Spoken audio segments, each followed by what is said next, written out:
Social Media University. Brandon, how are you doing today, man?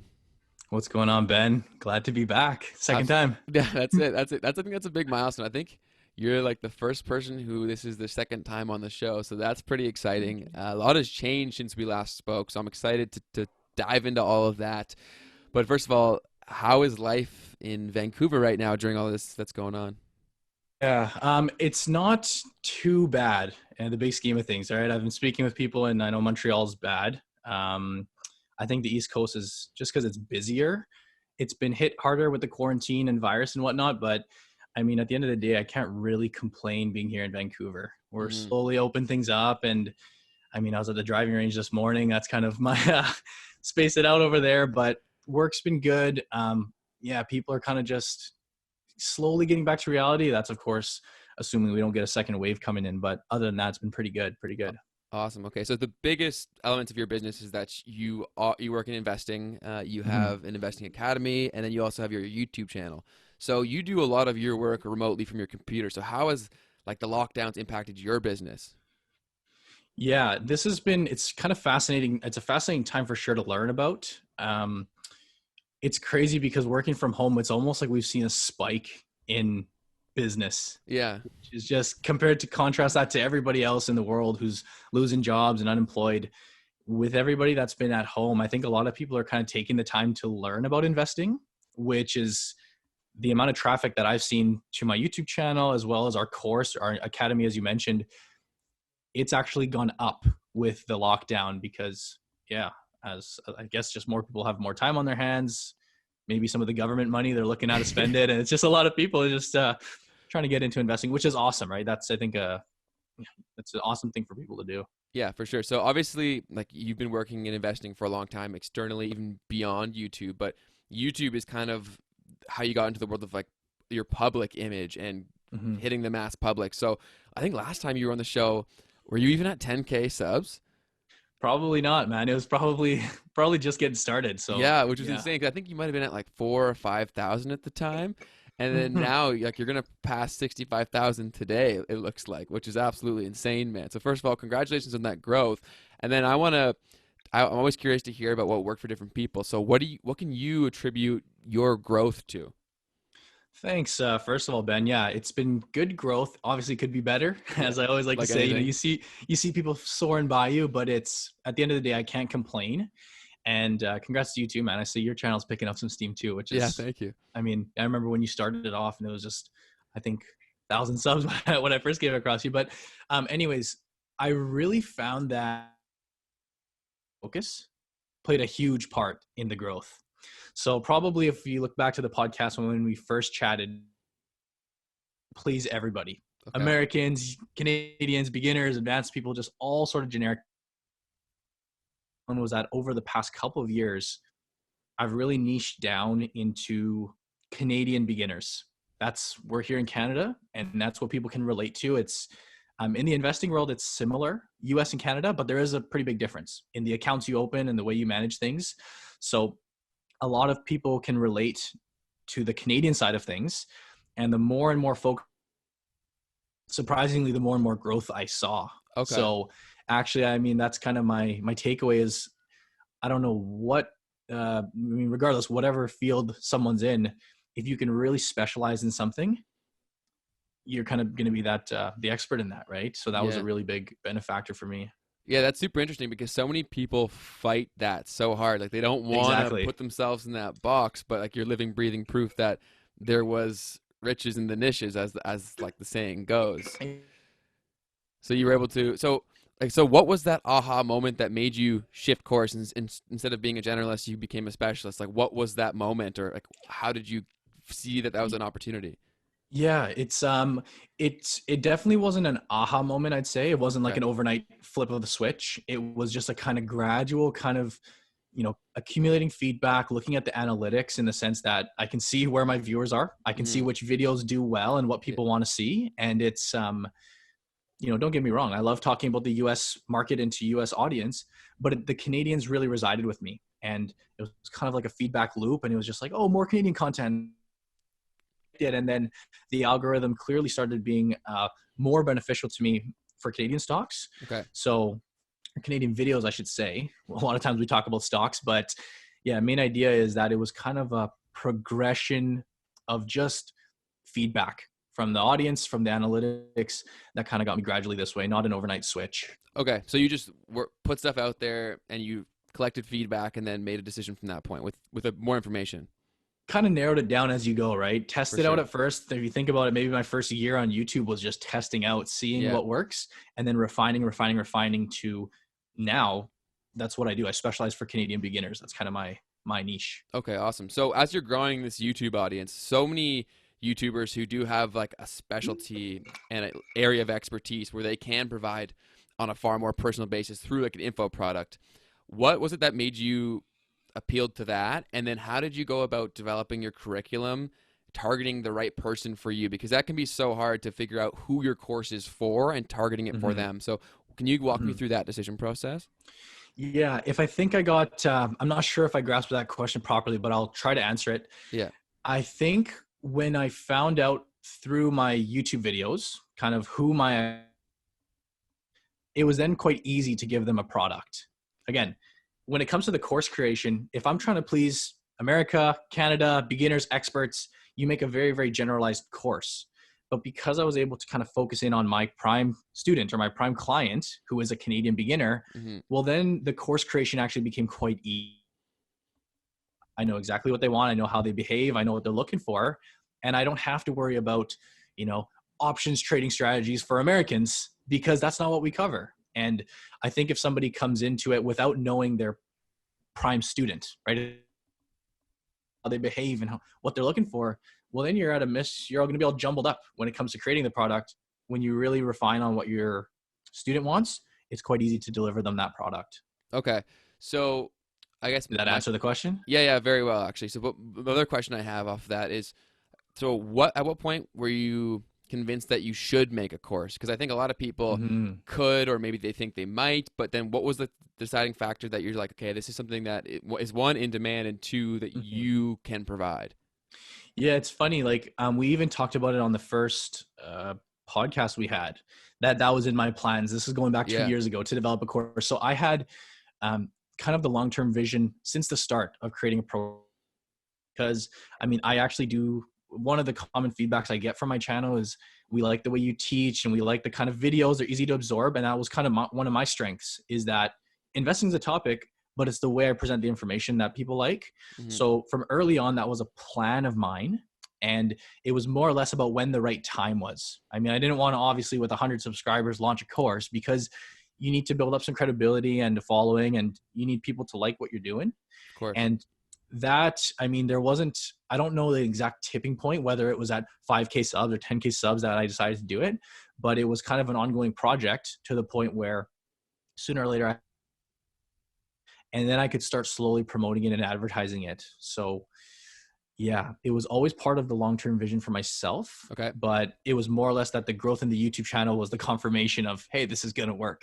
Okay. And, that makes sense. So for your course, you mentioned that it's for Canadian beginners. So correct. Who is so that's still a pretty wide. True. So like who is the course for? Like, who does it help, and like what do they walk away with after taking the course? Good question. And that's even taking it to a deeper level of the analytics. Yeah. And that's something that every day I'm learning more and more, but I've even got, amongst the Canadian beginners, you can refine down to some of our best students. They seem to be, I know the age range, like 30 to 40 is kind of the demographic.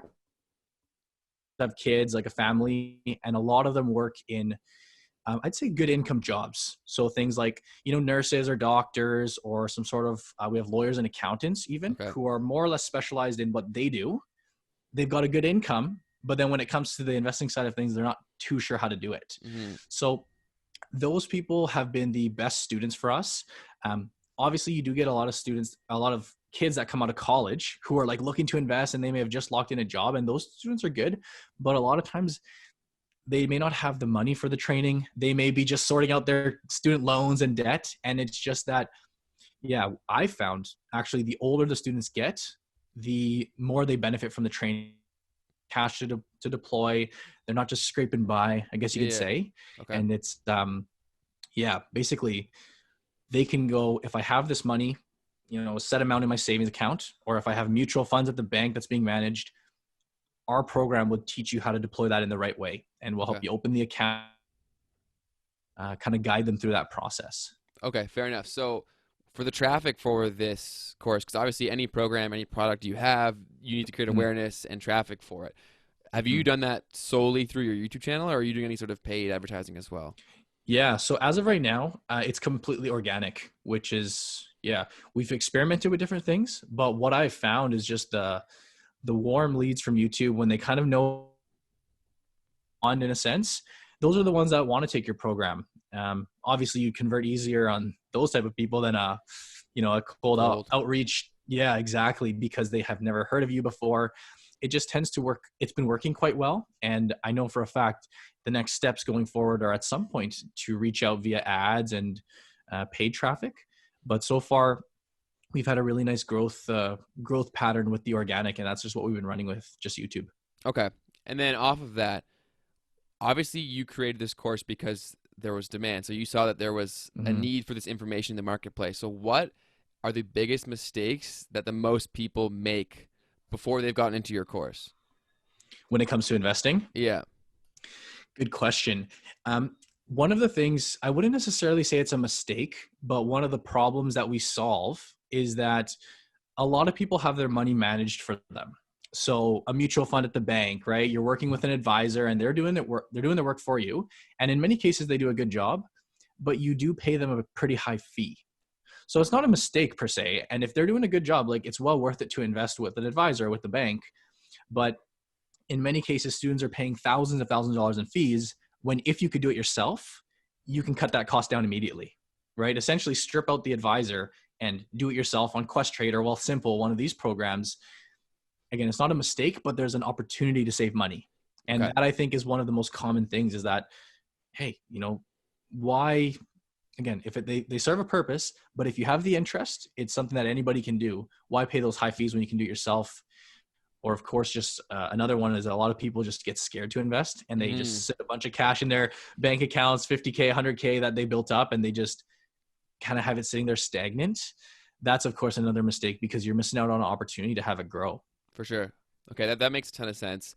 And then you actually just mentioned something that I asked you personally, is that the two big brokers here in Canada are like that commonly used online is like Wealthsimple and then Questrade. What are your thoughts on those two platforms, and like which, because obviously there's pros and cons to both. So who is the right candidate for each one? Totally. Good question there. And yeah, there's a lot of factors that come into things. I think they're both phenomenal platforms to begin with. When someone asks me, which one's better, I'd say, hey, they're both good. The fact that you're doing it on your own, you're cutting out costs, it's an amazing option. I do lean closer towards Questrade as the better option. I feel like it's more developed. Wealthsimple, I think you're referring to Wealthsimple Trade, which is kind of the newer option. That's the newer feature one that they came out with. That one is more tailored towards beginners who are just getting their feet wet and kind of dipping their toes. Because one of the things that you'll notice, it's only a mobile platform, right? You can only invest through your phone, which is good if you're a teen, or not a teen, but a millennial, or someone who likes being on their phone and they don't mind that. But for a lot of older people who are serious about managing, if you have a bigger sum of money, sometimes it's nice to have the computer where you can go onto your website and do the research and broker. You don't just want to be doing everything through your iPhone. It's just a little more professional. There are some fees that come into play, obviously with the different platforms, but at the end of the day, I'd say they're both quite cheap. And in many cases, you're paying no fees, no commissions.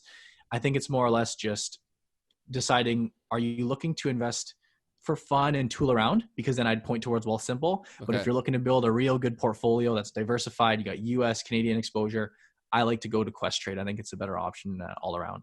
Okay, fantastic. So you obviously had an influence that was kind of pushing you towards investing through your dad, because he works in the industry as well. So, and we've talked about this briefly before about how he didn't never push you towards it. You were just kind of drawn towards it. What about investing attracted you to it? Because it's not necessarily like a sexy field in a lot of aspects. So what drew you to it? Good question, man. And it's, that's one of the things I ask a lot of my students is, why are you guys interested in investing? And it's funny, I see a similar path that I followed, and it's, when you're on the outside looking in, I think investing can just be so complex and so confusing and so overwhelming that you just totally avoid it. It's just I don't know it, so I'm just going to stay back and not worry about it. But when you slowly start to piece things together and you're like, hey, I kind of understand that, or I understand this term, and you slowly start to build up your knowledge in investing, it's like almost an addiction to know more. It's like a cool field where the more and more comfortable you get, your learning curve, it just all ramps up. And then sooner than later, if you commit to it for a while, you're like, holy cow, I know this type of thing. And obviously the benefits, you don't even need to explain them for your future, and the, what you should be doing with your money. Those are the clear ones. But I think it's kind of in a backdoor answer is, as you find out more and more, you just want to continue growing and kind of diving into the space. For sure. No, I would agree with that completely. And building off the fact that I just said it's not exactly a sexy topic, a lot of people who do have expertise and want to get into the world of social media, they often don't because of that exact purpose. They say like, exactly. Oh, yeah, my industry is not sexy. Who would care about that? How did you approach getting into YouTube, and why did you think that was an opportunity for you? Yeah, that's good question. I think it was a pretty natural path. I mean, it's kind of hard to mix investing, which is boring, with YouTube, which is supposed to be exciting and young and cool and hip, right? Yeah. That's the challenge sometimes, is to keep a video relatable and fun, which is, I mean, that really draws on my creative side of things, right? It's, I enjoy making videos. I think we touched on that last time too. It's just, like yourself, it's just, some people are shy in front of the camera, some people aren't. I don't mind getting up here and making a well-edited production. And I just naturally drew in the finance side of things, the investing side, try to mishmash it together. But I think, as you know, like YouTube or social media in general is an opportunity for any type of business, right? That's what people are starting to find out more and more is, who cares what you're promoting? If you have a product, if you have a service to offer, your audience is out there somewhere. And this is just a means of getting to them, whether it be YouTube, Twitter, a podcast, you name it. And, I think more and more people are starting to realize that as time goes on.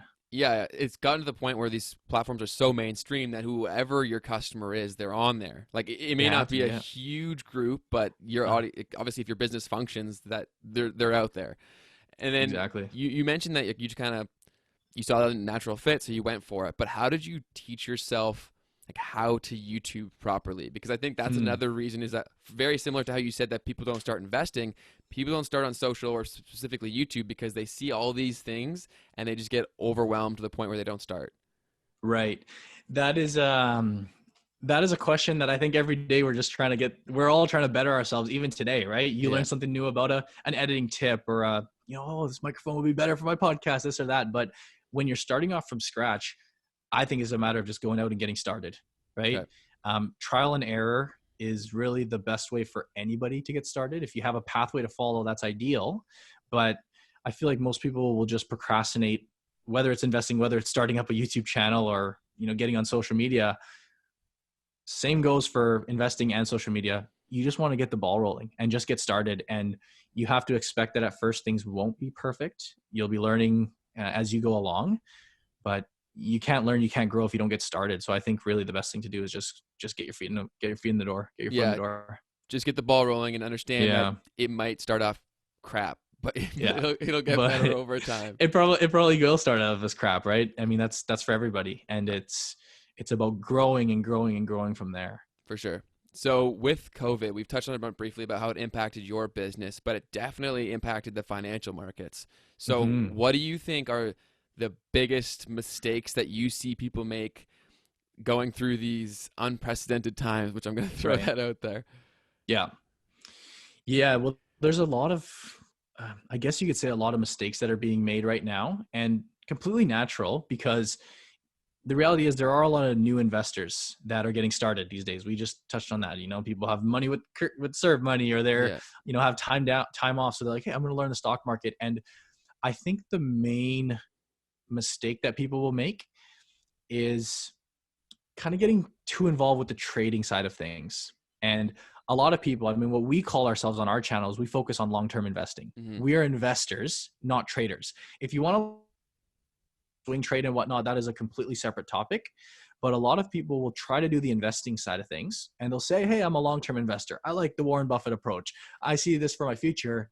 Yet the way they're acting on a day-to-day basis is much more like a trader. Okay. And, you've seen that. I'm sure you've heard of the the Robin Hood investors that are buying up all the Hertz stock and this and that. And really just, it's a very, very short-sighted mentality that's going on. Mm. Sorry, my dog's up in here. No Uh, worries.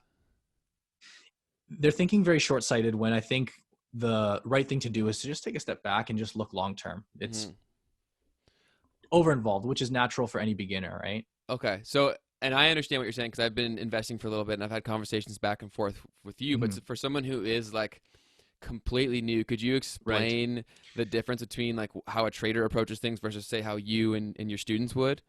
Totally. That's good question to ask there. And the way we like to phrase it quite simply is, a trader is somebody that's trying to get in and out of the market over a short period of time. So you essentially buy a stock with the hope of selling it tomorrow or a week from now. You're hoping the stock goes up in most cases, right? I'm going to buy Tesla today, and a week from now, I'm going to sell it for a profit. And that's what a lot of people think the stock market is about, jumping in and out, making these short-term moves. Mm-hmm. We focus on the other end of the spectrum, which is identifying a business or an asset, whether that be Tesla or McDonald's or Amazon, buying it at a good price and letting that ride over time. So again, that's kind of what I was trying to emphasize, the long-term view versus the short-term view. Because when you're jumping in and out of stocks like a trader would, you do assume a lot of risk. You make a bad trade, the market goes south. Mm-hmm. When you're trying to gamble and speculate on what's happening a week from now, there's not much control that you have over that. And the traders like to think they know what they're doing, and they'll tell you they know what they're doing. But in reality, the market's just going, and you're gambling is what you're doing. But if you can identify a business for the long term, like you believe Amazon's going to be a great business 10 years from now, or Walmart or Coca-Cola, you buy the stock, you don't care what it does over a week by week basis or a month from now. We're looking 10 years out with the hopes that this company's going to be more valuable than it is today. It's just the perspective that you're looking at it from. Okay. And that's a great way of explaining that. The other question I often receive is when I tell people that like they should be investing, they should check out your channel, is a lot of people are like, I guess there's two questions I have with it. The first being is like, they're like, oh, well, I want to buy it. And then the next question I get is, oh, when should I sell it? And then my answer is typically like, well, ideally you don't ever really want to sell it. And, there you go. But then their question is like, then why the hell am I investing? So how would you answer that question? It's a very, very good question, because what that comes down to is people want the instant gratification. They want to buy, they want to make money, right? That's why do you invest? You want to make money. I think that a trader is thinking more, again, I keep using the word short-sighted, but they want to buy and they're looking to sell for a profit. I don't want to say get rich quick or anything, but they want to flip that money and take it out so they have a profit. Yeah. You still make a profit when you invest. It's just that you don't realize that profit till down the road. So a buy and hold strategy, I mean, seriously, your assets are appreciating month after month after month, or year after year after year. And 10 years from now, you're going to have a lot more money than you started with. It's really that snowball effect, versus a trader who, hey, maybe I need the money next month to go buy a new iPhone, or I want to go on a vacation. So I'm trying to sell that, buy and sell. You still sell ultimately. The whole idea of investing is at some point, whether it's retirement or when you need a house or whatever it is, you're going to sell your assets. Yeah. But it's just balling rather than jumping in and out, if that makes sense. No, that makes total sense. And then, so in the same realm of things, is I often get the same questions with people that are our age, is they're very fixated on buying a property. So they're like, oh, I don't want to invest any money that I'm trying to save up for a house, but then they're losing on all that opportunity that they would have from time in the market. So what's your 2 cents on that subject? Yeah, this is always a tricky one, Ben. It's like, in many cases, there isn't always a right answer. It's not black and white as to what you should do, because everybody's case is slightly different. As a rule of thumb, if you know you're going to be needing the money, let's say a year from now, you said, listen, I'm going to put a down payment on a house. Like, hey, I've got one in mind. I want to buy a house when I'm 26 or 27, and I'm going to buy a house a year from now. Suggest that you don't invest money leading up to then. Okay. Because over a short I know 1 year sounds like a long period, but in the investing world, that's so short-sighted, right? Yeah. Take our current situation now with COVID. We have no idea how the markets are going to be a year from now, right? The economy's slow and people are losing their jobs. Like, we don't know for certain that a year from now, the market's going to be up for where it is today. So imagine you had 25 grand or 100 grand that you had saved up for a down payment, and you want to put it in the market, which is the right idea. Let's assume worst case scenario, a year goes by and now your 100 grand's 70 grand or 65 grand and you've actually lost money. That type of So if it's certain you need, we typically say it's best to just put that in a high interest savings account, something very safe where you're earning something. It's not just sitting in cash, but it could be too risky to put into the markets. On the other hand, if you have a flexible date, like, hey, maybe I want to buy a house, a 5-year plan, or a few years down the road, it's not set. Well, absolutely. In that case, we do want our money growing in the meantime, right? It's just if you're fixed on something and it's a short-term time frame, it's better to be safe than sorry. But if you don't have that hard goal of buying a house in a year or so, I would say, let your money grow, and you can be a little flexible. If the market goes down, give it time to recover. It just depends on how hard your goals are. Yeah. So play to your situation essentially, but Exactly. also And go ahead. no, sorry, I didn't mean to cut you off, but you nailed it there. You play to your situation. Yeah. Everybody's got their own unique income circumstances, what type of house they're going to buy, what their assets are like. It's it really comes down to personalization in that question. Okay, sweet. And then when most investing experts, when they provide advice, they often say to set up like a recurring contribution to your portfolio so that you get into the habit of it and you're taking advantage of what time provides. So what do you think are like good percentages that someone should incorporate into what they contribute every single month or bi-monthly or whatever they may do? Good question. First of all, the installations of putting money into your portfolio, like putting it in on a consistent basis, that is really one of the keys for becoming a good investor. That's just the simple fact of it. You need to put money into your portfolio to help it grow and snowball. Mm-hmm. You'll hear the number 15% is kind of one of the golden rules that you'll hear. They say 15% of your gross income. So you take your, however much you make on a yearly salary, or even if you look at it month by month, paycheck by paycheck, take that gross number. If you can commit to 15%, especially as a young person now, all of the textbooks, all of the old wisdom says you'll be fine by the time you retire. I always like to say that if you're younger and you're living at home, like let's assume you have the luxury of living with your parents and maybe you're just finishing up school and you're not out, supporting yourself in the sense that you have all these bills and expenses and whatnot, you can do way more than 15%, right? I think easily people can be looking up to save close to half of their income. Now you got to spend here and there. That's the reality of it. But I would say 15 on the lower end is what you should target, and anything up above that is just gravy. Okay, awesome. That's a great range because either way, whatever, again, playing to your situation, but everyone should have an opportunity to put some money away consistently. So I'm sure like every investor, you have your own approach when it comes to diversification and like putting portfolios together. Mm-hmm. What are like the key points of what you look for in a portfolio? Like how do you start to develop that? Good question. And one of the things we really pride ourselves on is a step-by-step system when it comes to portfolio building. Okay. And a lot of people will just ask me, Brandon, what's a good stock to buy? Right? What's a good stock right now? And it's like, that's not an easy question to answer until I know what your portfolio looks like, because it's all relative.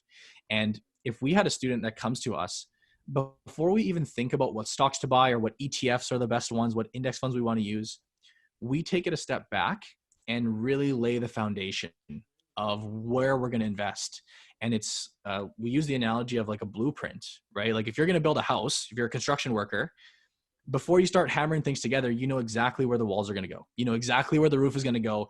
The doors, you literally plan it out on paper, and then you go and place them in their respective spots. Okay. A portfolio should be exactly the same. So people love to just go out and buy stocks here and there, but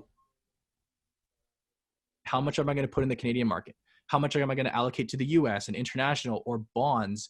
And once you've got that mix down, and this is where, everybody has their own unique mix, then you go out and select stocks, just slot in kind of like Lego pieces or building blocks. But it all starts with that foundation and essentially laying the targets before you go out and pick the stocks. Okay. Yeah. And I can attest that anyone who's not in a specific industry, they always are looking for simple answers to very complex questions, which is very, very difficult. I get the same sort of stuff on a social aspect. People are like, how do I do this? What's the best thing to post? And it's like, well, man, there's more to it. There's more to it than just, Exactly. And I know I'm guilty of that too, when I've asked you for like specific recommendations, but it's just more so because you don't understand the complexity of it. So my question for that is, for someone hearing this who is like, oh, where the hell do I start picking what's a good allocation to this, what's a good allocation to that? Obviously, Brandon knows because he's been doing it and he does it professionally. But for someone who's like completely new, how do they even approach setting their foundation and building that plan? Really, really good question. And I think it starts, you need to have a good foundation of, first of all, like the terms and knowledge. You don't want to just jump into portfolio building before you understand everything. It just gets too overwhelming. Like that's one of the final steps and one of the components of actually investing. Before that, even, it's good to really dial into the simple stuff, right? Okay. The terms, the strategies, how you're going to invest to begin with. And I mean, there's a ton of places you can learn about that stuff. YouTube, you can read books. Honestly, just these can be kind of self-taught in and of itself. Obviously, if you want to speed ramp it up, there's options like, I mean, we have our course, which does a whole pathway to follow. Mm-hmm. But what I always say is start with the very fundamental, kind of just getting a feel of the investing world before you get to the portfolio building. And then what happens is you really need to reflect on yourself. So we keep saying it's personal, but it truly is. You need to ask yourself questions like, how long do I plan to invest for? And how risky do I feel like being? Am I a risk taker or do I want to be really conservative? And all of those answers will dictate what the right balance is. Okay. So again, it's not as simple as just giving a one size cookie cutter, fits all plan. Mm-hmm. But it comes to, again, first of all, you have to understand what you're doing. And then you go as far as really reflecting on yourself and asking yourself some difficult questions. Like, what are your goals from now on, right? Do you want to retire at this age? Do you want to retire at this age? Well, that may impact how you construct your portfolio. Are you going to be more aggressive, more conservative? It's kind of a workaround answer, but it's not so much a black and white thing once again. Yeah. So that makes total sense. And you mentioned that you want to get a solid understanding of the basis because, again, that's going to be building your foundation. And obviously your YouTube channel is a huge free resource for that. But you mentioned that people can also read books. What are a few solid book recommendations that you would give? Really good question. It's not one that you hear about too often, but it's one called Simple Wealth, Inevitable Wealth. Okay. And it's a book by a guy named Nick Murray. And I may even have it here somewhere. Maybe not, but hey, that was actually the first investment book that I read. Okay. And it does a phenomenal job of priming you to come in with the long-term mindset. So again, I know everyone wants to jump into the stock picks. They say, well, how am I going to find the best tech stock here and there? Slow your horses, because without the right mindset in the first place, the right principles instilled, you're going to end up doing the whole trading thing. Like we talked about, people are going to be jumping in and out. And that starts with it's all the foundation. So yeah, Simple Wealth, Inevitable Wealth is, I think, an amazing book for beginners. And it's really going to prime you for that long-term mindset. Yeah. But when it comes to actually selecting stocks, there's another really good one called One Up on Wall Street. It's by a guy named Peter Lynch, who is a fund manager. And that one is more or less giving you some tips onto the actual stock picking, where you can go out and identify trends that are happening, kind of use your common sense and see what's happening around us in our world and try to kind of find some edges on stocks or investments that you think will do well over the future. But those are just a couple beginner-friendly books that I think anybody should read when it comes to the stock market. Okay, sweet. Definitely going to add those to my list. And then, so someone it's massive, I'd say it's probably the closest thing to like an investing celebrity there is, would be Warren Buffett. Correct, So many people hear that name and they just know that he's synonymous with investing success. What are his core principles? Because you operate in a very similar way. Like, what makes his strategy and his approach to things so successful? If say someone was asking that question who has very little investing knowledge, like, why does what he does work? Yeah, really good question there, Ben. And you're right. That is someone who I idolize and who his strategies and philosophies.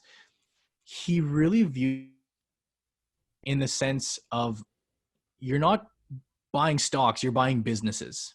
And that's something that, I mean, it's just a minor change there in the wording, but it's a huge difference. Because people, when they think of the stock market, they'll think of the charts and the graphs, and it's about buying a stock here and getting the right indicators going.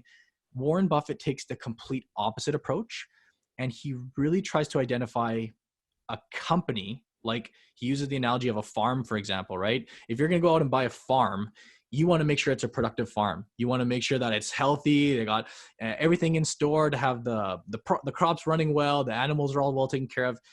You're buying buying a stock is no different than buying a farm. You're buying it for the value of it today, with the expectation that 10, 15, 20 years from now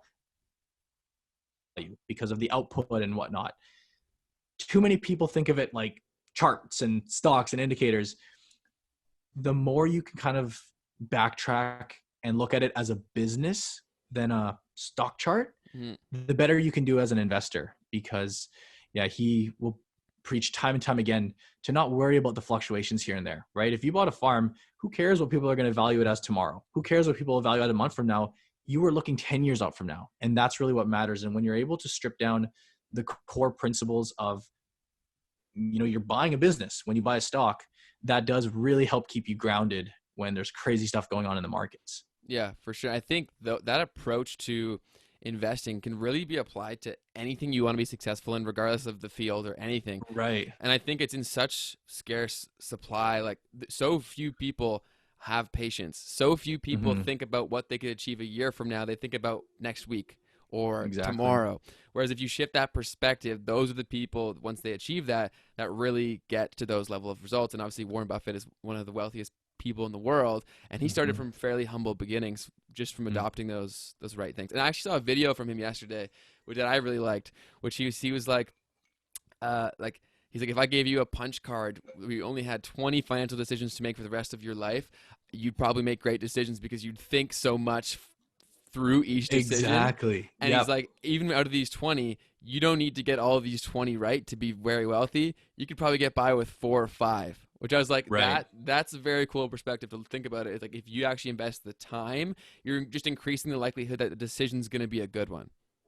Right. No, you kind of nailed it there. That's I've heard that analogy time and time again. And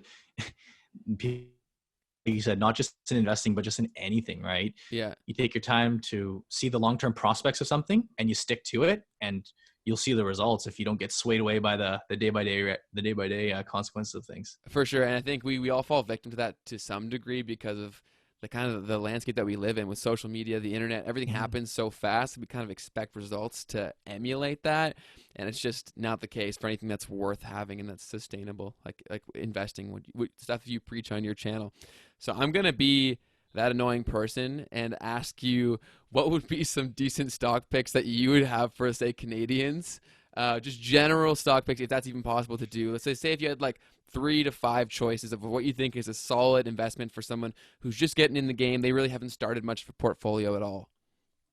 It's definitely have a list of some of my favorites. Okay. It's, again, we kind of touched on the importance of having a good balance yourself, but if I were to skip that whole step and just go to say, what are the top quality investments you can find out there? In Canada, you can't overlook the banks. Yeah. It's one of the biggest component of our economy. And, there's big 5 or big 6 banks, the TD banks, Royal Banks, BMO, Scotiabank, etc. And it's very tough to go wrong with those. They pay great dividends. They're going to grow over time. They're relatively stable compared to some other companies. They'll obviously have their ups and downs, but over a long-term period, it's very tough to go wrong with the banks. I also love the telecom companies. So that would be things like Bell and Rogers and TELUS. Everybody's got to pay for their phone bill. Everybody watches cable TV.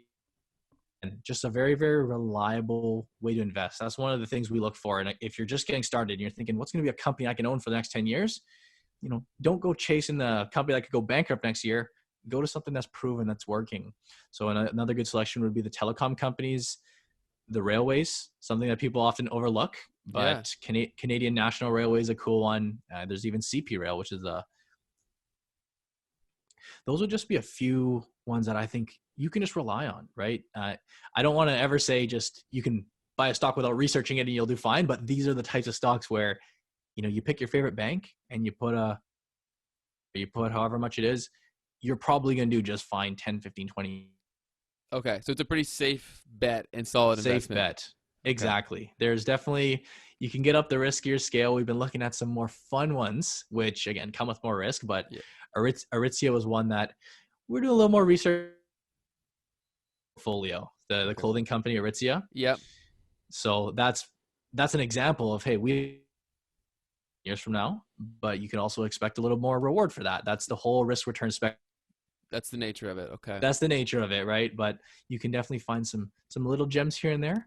But at the end of the day, if you're just getting started, I love to just start with the boring old ones that are going to work. For sure. Okay, so you mentioned the banks, and I'm a huge believer in that as well. I think that our banking system is just so strong. It's a great place to put your money that's going to give you some return, and it's also very, very safe. What are your thoughts on some of the newer players in the space, like Equitable Bank, with them being like a all online platform? Like, what are your views on that? Good question. So yeah, Equitable Bank is the parent company has, and yeah, they have new, branches. Like I think maybe what you're referring to is the high interest savings account. Is it the EQ Mm, Bank thing you're talking about? yeah. So yeah, that's like something I actually use, and I use EQ Bank as well. It's my favorite little high interest savings account, but they're owned by the parent company who has been around for a while. Okay. So they have history, and yeah, when you often come across a new area, let's say like a new, a cool thing, like even Wealth Simple, for example. Wealth Hmm. Simple is a good example of a new, robo advisor area. They're owned by a company called around for a long, long time. So it's kind of like these, you think of it like an umbrella, and at the top level, you got some really powerful companies with a lot of money and a lot of history to rely on. And then you can go out and pick and choose some of your favorites by investing in the parent company, if that makes any sense. No, that makes a ton of sense. Okay. So I only have a few more questions here today, and then I will let you go. So what's in the immediate future for brand? Like, what are you working on right now that you're excited about? Um, a lot of things. There's just a lot of things. I'm actually making some big moves here with my team. We currently have we have a team of one who actually does my, customer service and whatnot. And it's just actually an in-house team, but we are expanding to actually bring on some sales units. Awesome. So we're going to have some sales reps, and I'm thinking ideally 3 is what we're going to be looking at, because yeah, we do have a sales component to our business, and I'm super excited to kind of offload some of the work to them, where they're going to be making some good money. They're going to be joining the vision here, and that'll really let me have some more time to create, whether that be YouTube videos, whether that be additional coursework, some big changes and improvements in the course. Like right now, as I'm sure you know, when you doing this, it does kind of take up your time, right? And it's to bring on some team members to kind of relieve me of that. I'm just beyond excited for what's to come. YouTube, content creation, really just kind of getting back to the roots of how I got here, which was, making really good videos. Okay. So, and those employees that you're referring to, Yeah, that's specific to your course business, correct? correct. Yeah. So aside from YouTube, we have our academy, and yeah, we do have, I mean, it does come, if you want to enroll, we do have it's a pretty high ticket to enroll with us. Hmm. We do have program for smaller people, but yeah, there are sales component the sales for my team. So hopefully, and we're actually, as we speak, we're in the training process of them absorbing the content, really getting to know the product, but we're going to be handing things off hopefully next week to start integrating the calls. And again, the ultimate goal is, they can handle this. I can manage the other parts of the business. That's awesome, man. But That's yeah, awesome. definitely for our academy. Okay. So you are, what's your actual like professional title? Are you a financial advisor? So I was a financial advisor back when Okay. I was working with my dad. Yeah. Right now I'm not. I actually had Okay. to give up that license to do YouTube, which is just crazy enough how that works. Really? They wouldn't let me do YouTube while I was licensed. Wow. It sounds hilarious because I actually know what I'm talking about, and they don't want me teaching people. Yeah. But the idea is, and it's kind of, they're covering their butts. If I go out and say something stupid or give a recommendation and everyone gets mad at me, I'm a representation of them, Okay. right? The broker that I was working with. So they said, if you want to go out and make YouTube videos, you can't associate with us. So I actually had to forfeit my license to make this YouTube channel. So right now, I'm not technically a licensed advisor. I was, but I like to call myself just a financial consultant, an online consultant. Our business name is actually BBI Consulting, because we do coaching, we do coursework, and we're not taking on people's money because I can't legally do that. We're teaching you what to do with your money so that you Okay. have full control. It's you at the reins of everything. We're not, for liability purposes, we don't touch any of your money. It's just, we'll give you the skills to do what you need to do. Okay. Awesome. So last time we spoke, you were doing YouTube, and you were still an advisor, weren't you? Yeah. So that was exactly it. So back in the day, we were in that little wiggle period, and you actually have a 3-year, I guess it's called a 3-year suspended period to make the decision. Okay. And we actually came up on that, where I decided, hey, I'm not going to pursue. It was essentially as I was getting started with YouTube, I mean, I didn't know how fruitful it would be and whether this was going to be a long-term thing. So yeah, I was kind of going half there and back to say, well, if this doesn't pan out, I can still fall back on my career. I can still fall plan. But as soon as I realized, holy cow, I can do YouTube full-time for a living, I decided to not renew my license. And that's where we stand today, where, yeah, currently not licensed, but just doing the YouTube full-time. Okay. So then I guess that would kind of segue into my next question here is, so you got into investing because you were passionate about it yourself. So what are you, like, are you more passionate about helping others? Is that now where your passion lies? Like, why the change? Pretty early on, excuse me. No problem. Pretty early on, from when I was actually getting I'll say that again. Pretty early on with like the firm, working with my dad, when I started realizing how beneficial investing was. And again, I came from a background from nothing, right? I was on the outside looking in and I didn't have a good understanding of everything. But as soon as I realized like whole people can make if they just get started, like especially the young people, right? That's where the most potential is. You don't need a lot of money to get started. You can start with $100 a month or $200 a month or $500 a month. But if you can get that snowball rolling while you're young, it's insane how much money you can make over the years simply due to compound interest. Yeah. And when I saw that and I actually grasped, like, you know, we go through projections and tools where it just shows, you know, if you start now, you invest this much, you're going to have, you know, $2 million by retirement, $4 million, $5 million. It was just so eye-opening to me to be like, why is everybody not doing this? And, you know, it started with my peer group, convincing them, and we brought some of them on as firm. And then I figured, holy cow, I can go onto YouTube and reach thousands of people. And originally we started teaching young people. That's kind of, I was a millennial investing channel. That's when kids learn to go. But what I realized was, holy cow, there's more than just young people on YouTube that need help. There's people of all ages. And again, now that I found the people that actually receive the help the best are the ones that have the money. They're in that, you know, 30 to 40 range, who've got kids and they're seriously worried about their future. They say, I need to get this all sorted out. It's a wide range of people, but the end goal is, yeah, when you realize how powerful investing can be, I think that every single person out there should be doing it. Okay. And you like turning on that light bulb kind of thing for people and letting them see that for themselves. That's the idea. And it's, it kind of comes through keeping things simple. When people, if it's too overwhelming, that light bulb's, but again, from the feedback I get and what I like to pride myself on is one of my skills is making it simple, making it digestible, making anybody understand. And when you start nibbling away at this industry and you start realizing you can learn more and more, sooner or later that light bulb's going to switch, and that can happen for any person out there. So that's really what one of my goals are for the YouTube channel. Absolutely. That's awesome. So where can people find more of you? Like, what are your social channels? And then where can they find more information on the Academy? Quite simply, everything goes through my YouTube channel. That's kind of the main hub. And that's just Brandon Beavis Investing. Quite simple, my name and then investing. And through there'll be links that direct to our Academy. So we also have our website, which is just brandonbeavis.com. But regardless, we're quite easy to find. Anywhere you Google search, you know, Brandon Beavis Investing Academy or Brandon Beavis Investing, you'll kind of just come into our network. And what I always say to anybody that is interested is just go subscribe to the YouTube channel. Start getting a feel for how we do things, start learning, start absorbing. And many people will start with the videos, the free videos, and then they go, holy cow, I really want to do this. This is something I can do. Let's go through with the Academy. Let's go through and get our stuff set up. Let's join the community. And that's, again, that can all kind of filter through the YouTube channel. Awesome, man. Okay, so I only have one more question for you today, and then I'll let you get back to all the stuff you're working on. Sure. And that is kind of called like the dinner party question. So we're having a hypothetical dinner party. There's going to be 5 people in attendance, 2 of which are you and I. Okay. You get to pick the other 3. They can be anyone dead or alive.